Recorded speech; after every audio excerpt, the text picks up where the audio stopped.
बच्चे जो नहर पर खुराफात करके आए हैं, पता तो होगा ना आपको। जरा सी बात को इतना तूल देकर अपना और गांव वालों का वक्त बर्बाद ना करें। देखो, लड़ाई झगड़े में कुछ नहीं रखना। चीर फाड़ की रिपोर्ट चंद घंटे में आ जाएगी।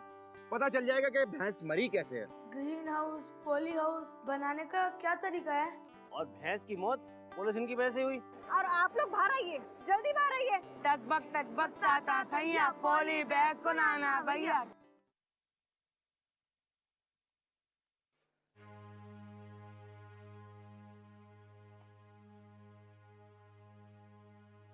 रफीकुन, ओ बेगम रफीकुन, अरे कहाँ चली गई?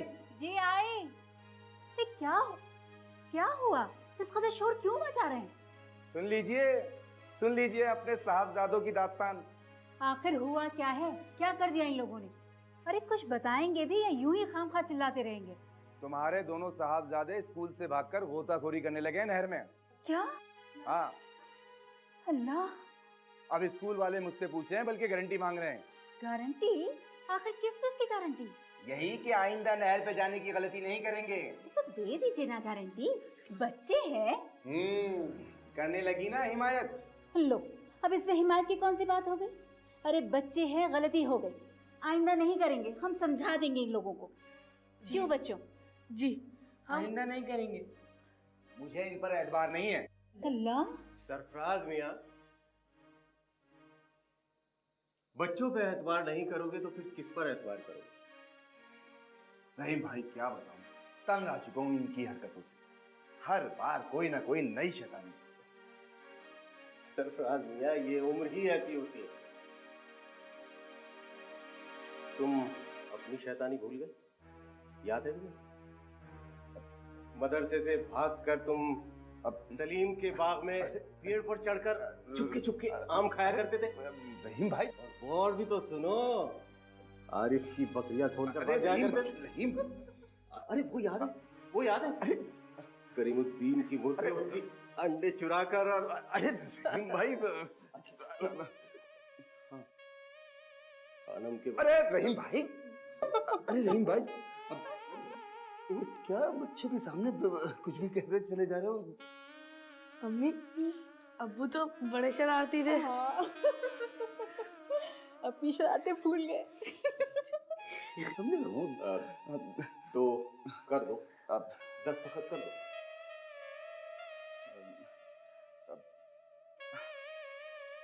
लेकिन इस बात की क्या गारंटी है कि ये दोबारा इस तरह की हरकत नहीं करेंगे?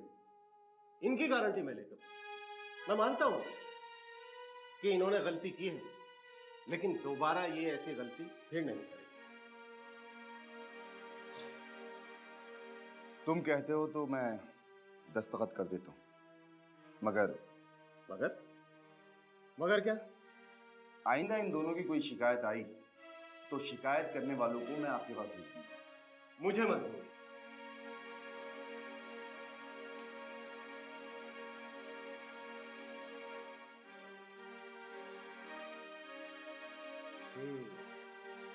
कीजिए दस्तखत।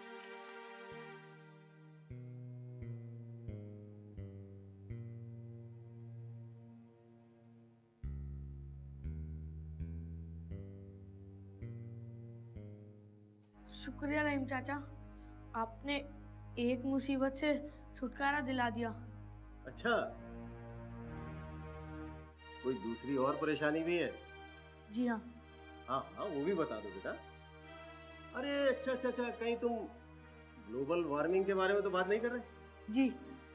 बेटा, जब शाम को घर पर आओगे वहां मैं अच्छी तरह समझाऊंगा, ठीक है? जी। खुश? जी। चलो सरफराज भैया, खुदा हाफिज। अल्लाह हाफिज। खुदा हाफिज चाचा। खुदा हाफिज। खुदा। मानना पड़ेगा, रहीम भाई हैं बहुत समझदार।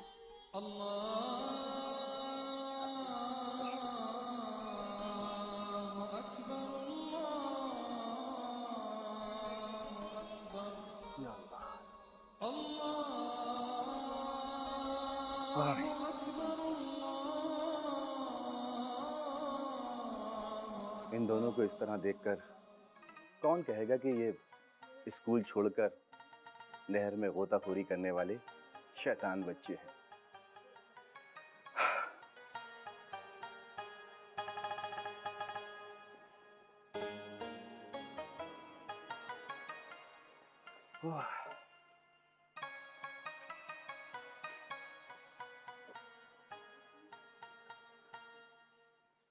तुम्हें इस तरह पढ़ के और लिखते हुए देखकर मुझे बहुत खुशी हो रही है। अपनी गलत आदतों को सुधारना सबसे बड़ी समझदारी है। अब्बा, अब हम नहर पर कभी नहीं जाएंगे। बहुत अच्छे। और अब्बा, नहर तो क्या, हम कहीं और भी नहीं जाएंगे। बहुत अच्छे, मुझे बहुत खुशी है। जी अब्बा। सरफराज, सरफराज, अब्दुल, ये रहे दोनों। क्या बात है जमींदार साहब? अरे कहाँ है मेरा बेटा नजीर? बोलते क्यों नहीं? चुप क्यों? पता नहीं। अब्दुल, तुम इनसे क्यों पूछ रहे हो? क्योंकि नजीर भी इन दोनों के साथ नहर पर गया था। तो अब मेरा बेटा अभी तक स्कूल से नहीं लौटा है। तुम्हें कैसे पता कि वो इन दोनों के साथ ही नहर पे गया था? इन्हीं से ही पूछो। देखा, इनकी खामोशी ने सब कुछ बयान कर दिया। पूछो पूछो, इनसे पूछो। क्या वो तुम दोनों के साथ गया था? कहाँ है नजीर? हमें नहीं पता अब्बू, हमें नहीं पता। क्यों, तुम्हें नहीं पता? तुम्हारे साथ ही तो गया था नहर पर। कहाँ है वो? नजीर हमारे साथ गया तो था, पर क्या? हमें मैडम स्कूल ले आई। हो सकता है कि वो डर कर छुप गया हो। अगर छुप गया था तो वो घर क्यों नहीं आया? बोलो।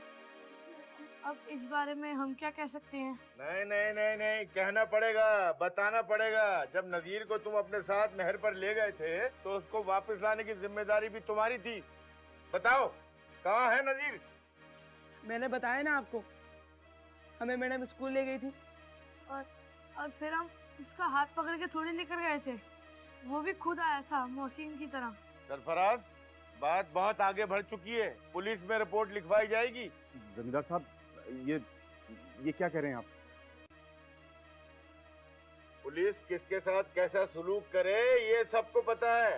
अरे साफ कहना और सुखी रहना, उस वक्त मैं तुम्हारी हिमायत नहीं करूंगा। हाँ जमींदार साहब, आप तो मेरे बच्चों के पीछे ही पड़ गए। फसाद की जड़ तो ये दोनों ही हैं। आपने मोहसिन से पूछा? नहीं, मौसी ने तो नहीं पूछा। अरे मोहसिन से भी तो पूछो।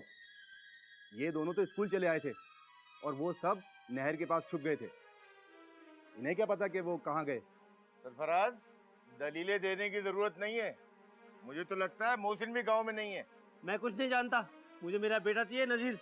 अगर वो नहीं मिला तो मैं सबको जेल भिजवा दूंगा, जेल। अब्दुल, मैं तुम्हारे साथ हूँ।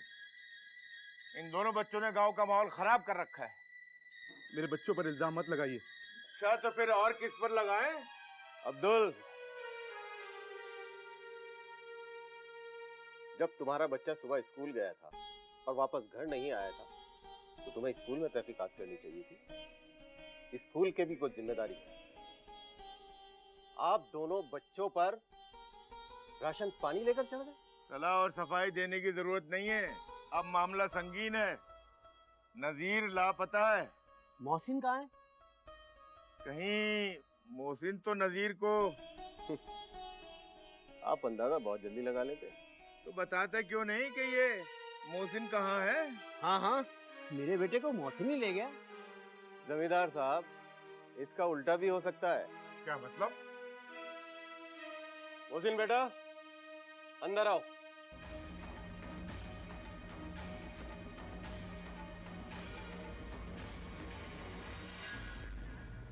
मोहसिन बेटा, अब इन सब लोगों के सामने सारी हकीकत बयान करो। बताओ मेरे बेटा कहाँ है और क्या हुआ उसके साथ? किसी से डरने की जरूरत नहीं है। बोलो बोलो, बताओ। बोलो कहाँ है मेरे बेटा? ये सच है कि मैं इनके साथ में अपनी मर्जी से नहर पर गया था, लेकिन जब मैडम इन्हें पकड़कर स्कूल लेके गई तो मैं घबरा गया था। नज़ीर मुझे लेकर दूर दूसरे गांव की तरफ ले गया। मेरे बहुत समझाने के बाद वो गांव लौटने को राजी हुआ। तो सुना आपने? ये है हकीकत सारी। इल्जाम लगाने से पहले सारे पहलुओं पर गौर कर लेना चाहिए। और बेटा मोहसिन, इसमें तुम्हारी भी गलती है। अगर वो भाग रहा था तो तुम्हें उसका साथ नहीं देना चाहिए था। चाचा, मैं घबरा गया था। खैर, तुम्हारे बारे में भी कुछ सोचना पड़ेगा। अब्दुल, तुम्हारा बच्चा तुम्हारे घर पहुंच चुका है, उसे समझाने की कोशिश करो। और हाँ, किसी के बहकावे में बिल्कुल मत आओ, समझे?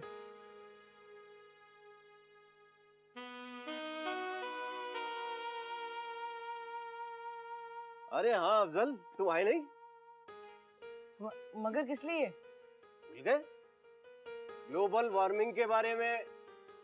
हाँ हाँ, याद आया। याद आया ना? तो चले, आओ। जाओ बच्चों, जरूर जाओ, इल्म हासिल करो। जाओ। जी अब्बू। जी अब्बू। चलो, खुदा हाफिज। आओ बेटा, आओ बेटा, आओ।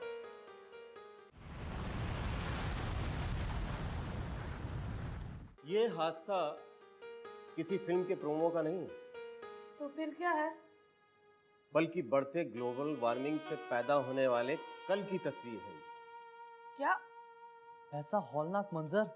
जी हाँ, 21वीं सदी के आखिर तक जमीन की हरारत 1.1 डिग्री सेल्सियस से बढ़कर 6.4 डिग्री सेल्सियस तक हो जाएगी और ये आगे भी बढ़ती रहेगी।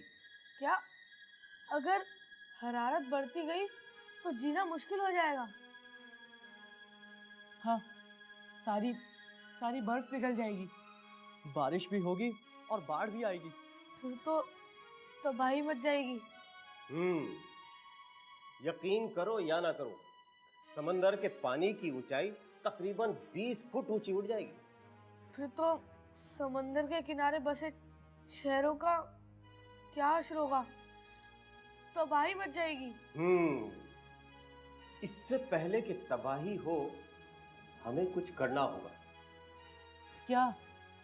जैसे मैं पहले बता चुका हूं, ग्लोबल वार्मिंग की असली वजह है ग्रीन हाउस गैसें, पानी की भाप, कार्बन डाइऑक्साइड जो हमें ट्रांसपोर्ट व्हीकल, कारखानों के धुओं से मिलती है, मीथेन जो पॉलीथीन से, रुके पानी से, पुराने जानवरों के ढांचे से मिलती है, और नाइट्रस ऑक्साइड जो नाइलॉन, नाइट्रिक एसिड प्रोडक्ट, खेतों में इस्तेमाल होने वाले यूरिया से मिलता है। इन सभी गैसों की पैदा होने की वजह को कम करना होगा। लेकिन चाचा, ग्लोबल वार्मिंग की और भी कोई वजह है? हाँ है। अब जैसे ऊंची इमारतें। मगर वो कैसे? अब मकान बनाने में ईंट का इस्तेमाल होता है और ईंट बनाने के लिए ईंधन का इस्तेमाल होता है और इससे कार्बन डाइऑक्साइड में इजाफा होता है। धड़ाधड़ पेड़ काटे जा रहे हैं जिससे बाढ़, सूखा और फिजा में बदलाव हो रहा है। उससे भी कहीं ज्यादा जवाबदेह है घरों में चलने वाले एसी यानी एयर कंडीशन। वो किस तरह? आप लोगों को पता होना चाहिए कि एसी से अमोनिया गैस निकलती है जो फिजा में घुलकर ओजोन गैस की परत को नुकसान पहुंचाती है। जैसा कि मैंने पहले भी बताया कि ओजोन में सुराख हो चुका है जिससे सूरज की अल्ट्रावायलेट रेंज जमीन पर आकर हरारत बढ़ा रही है। चाचा, क्या ग्लोबल वार्मिंग की और भी वजहें हैं? हाँ, बढ़ती आबादी।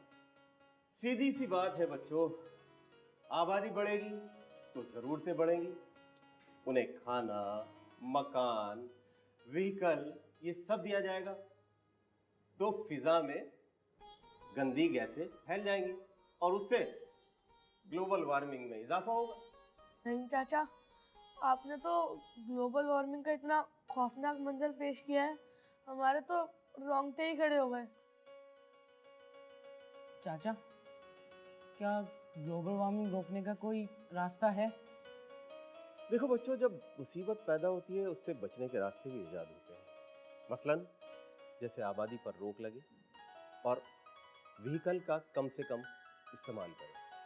और आपको हैरानी होगी, दूसरे मुल्कों में ग्लोबल वार्मिंग पर काबू पाने के लिए व्हीकल की जगह साइकिल का इस्तेमाल होने लगा है। पॉलीथीन का इस्तेमाल बंद करना होगा रुके हुए गंदे पानी को साफ करना होगा ताकि कार्बन डाइऑक्साइड और मीथेन जैसी गैसों में होने वाले इजाफे पर काबू पाया जा सके। वाह रहीम चाचा, आपने ग्लोबल वार्मिंग के बारे में इतना कुछ बताया। मगर बच्चों, हमें जरूरत है उस पर अमल करने की। रहीम चाचा, एक बात बताइए, आपके पास इतनी जानकारी कैसे है? मैं भी तुम्हारी तरह कुदरत के कारनामों की जानकारी रखता हूँ। पढ़ा लिखा होने की वजह से कुदरत के कारनामों को इकट्ठा करता रहा। अब आप मुझे किसी भी मसले पर बात कर सकते हैं। रहीम चाचा, आपने ऊंची तालीम हासिल की है। तालीम हासिल करना उतनी अहमियत नहीं रखता जितनी हासिल की गई तालीम को आम जिंदगी में इस्तेमाल करना, लोगों को आगाह करना, उन्हें अच्छी तरबियत देना। ग्लोबल वार्मिंग हमारी आने वाली नस्लों को तबाह कर देगी।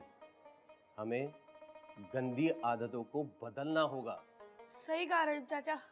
चाचा, हम लोगों को आगाह करेंगे, उन्हें बताएंगे, ताकि हम लोग ये दुनिया चैन अमन से जी सके। बिल्कुल बिल्कुल। बच्चों,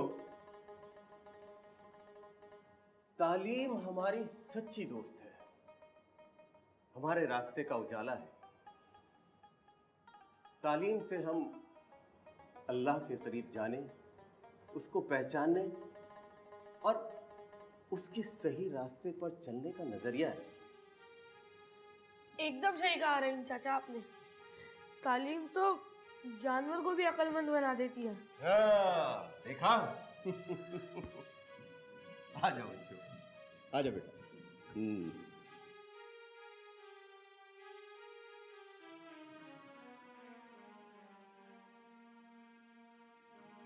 मोहसिन,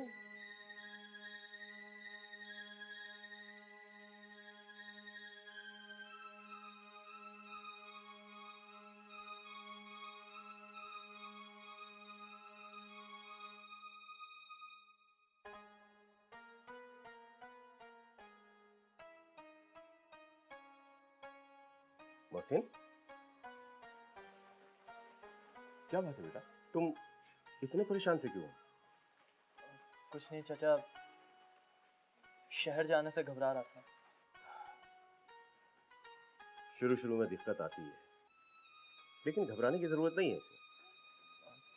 चाचा, मैं पूछ रहा था कि अगर मैं यहीं गांव में ही रहकर पढूं तो? देखो मोहसिन, यहाँ का माहौल ठीक नहीं है। देखो, तुम शहर जाओगे, वहां पढ़ोगे लिखोगे, वहां तुम्हारा मुस्तकबिल बनेगा। अपनी पढ़ाई खत्म करके तुम वापस गांव आ जाओ, यहाँ लोगों की खिदमत करो, और जमींदार जैसे लोगों के चंगल में जो लोग फंस गए हैं उनको तुम आजाद करा सकते हो। देखो, मेरी राय यही है कि तुम शहर जाओ, पढ़ो लिखो, खेलो कूदो। लेकिन चाचा, आपका मुझ पे इतना खर्च करना। ऐसी बात दोबारा मत करो। एक बात बताएंगे? पूछो। इस गांव में इतने सारे गरीब मजबूर लड़के हैं, फिर आपने मुझे ही गोद क्यों लिया? नहीं बेटा, ऐसी बात दोबारा मत करना। तुम नहीं जानते कि तुम मेरे लिए क्या हो।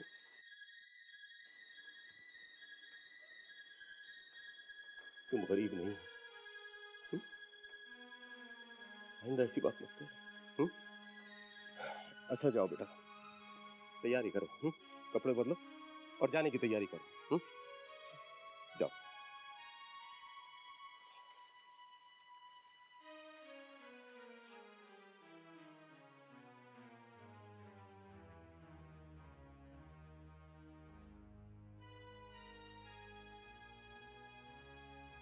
आजा आजा आजा। अरे अरे अरे, ना संभाल के बेटा, क्या कर रहे हो? कहीं लगी तो नहीं? भाभी, मेरी तो कमर में झटका आ गया। भाई भाई, चोट तो मुझे भी लगी है। हटिए बेटा आप लोग। लेकिन आप लोग यहाँ क्या कर रहे हैं? अरे अम्मी, ये अफजल ना मार रहा था मुझे। अफजल? अम्मी, ये मुझे पढ़ने में परेशान कर रहा था। अशरफ, आप भी ना, मगर अम्मी आप यहाँ क्या कर रही हैं? अरे बेटा, मैं आपके अब्बा को ढूंढती फिर रही हूँ, ना जाने कहाँ चले गए। मुझे बेहद फिक्र हो रही है वहीद भाई। अब आप मुझसे भी पूछेंगी कि उनको देखा? मैं खुद उनको तलाश कर रहा हूँ भाभी। मुझे बेहद फिक्र हो रही है, न जाने कहाँ चले गए। अरे अम्मी, अब ये बात तो सिर्फ अब्बा ही बता सकते हैं ना। हाँ। अब कोई ना कोई काम तो हो गया ही ना। क्या पता रहीम चाचा ने उन्हें कहीं तो नहीं भेजा। हाँ, वही चलते हैं कहाँ? रहीम चाचा के पास। अच्छा जाओ, लेकिन संभल के जाना और जल्दी से अपने अब्बा की खबर लेकर आना। अम्मी हम यूं गए और यूं आए। जाओ जल्दी। आप फिक्र ना करें। ठीक है बेटा। ठीक है भाभी, जी। मैं भी चलता हूँ। अच्छा, जैसे उनकी इत्तला मिले मुझे जरूर हाँ, बताइएगा। इंशाल्लाह जैसे भी मुझे इतना मिलेगी मैं आपको जरूर बताऊंगा। आप बिल्कुल परेशान ना हो। अल्लाह हाफिज़। पानी ठीक। उठा लीजिए। वही देर इंतजार करूंगी। ठीक है, अच्छा। आ जाओ मोहसिन। मोहसिन बेटा अपना ख्याल रखना वहाँ पर, हैं? जी चाचा। हॉस्टल में सही से रहना। जी। सही वक्त पर खाना, सही वक्त पर पढ़ना, पढ़ाई में ज्यादा दिल लगाना, ठीक है? जी। और किसी दोस्त को ऐसे को साथ मत रखना जो गलत हो। ध्यान रखूंगा इस बात का। हाँ। अरे जमीर, अच्छा तुम्हारा पूरा सामान आ गया, सब चेक कर लिया ना? हाँ, सारा सामान आ गया। ठीक अस्सलाम वालेकुम चाचा। है। वालेकुम सलाम। सलाम वालेकुम मोहसिन। सलाम। पता चला है कि तुमने दिल्ली जाने का फैसला पक्का कर लिया है। हाँ, मैं दिल्ली जा रहा हूँ। क्या बात है, अब तो भाई दिल्ली में पढ़ाई होगी। हाँ, मेरा वहाँ दाखिला हो गया है। तुम दोनों किसी जरूरी काम से आए हो? जी, पता चला है कि अब्बू दिल्ली गए हैं। चाचा, कोई बात हुई हो या फिर किसी बात का जिक्र हुआ हो? या आपने उन्हें दिल्ली तो नहीं भेजा? नहीं बेटा, मैंने तो उन्हें नहीं भेजा। क्या? और अगर मुझे भेजना होता तो मैं अपने साथ लेकर जाता। मुझे तो 2-3 दिन से मिले भी नहीं। जी। परेशान होने की जरूरत नहीं है, शाम तक आ जाएंगे। और अगर मुझे मिल गए तो मैं लेकर आ जाऊंगा, ठीक है ना? जी। आओ मोहसिन, चलो, देर हो रही। एक बात याद रखना दोस्त, हम तुम्हें बहुत मिस करेंगे।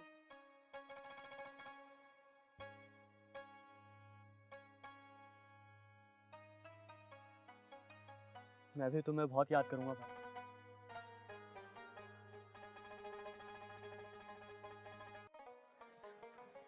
रहीम चाचा से खबर लेता रहूंगा तुम्हारी, और जल्दी आऊंगा मैं। और हाँ, हमें भूल मत जाना।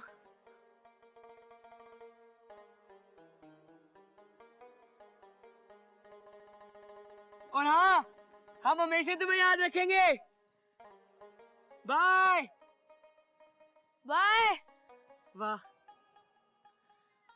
क्या बात है, क्या किस्मत पाई है मोहसिन ने। सब वक्त वक्त की बात है। हम हैं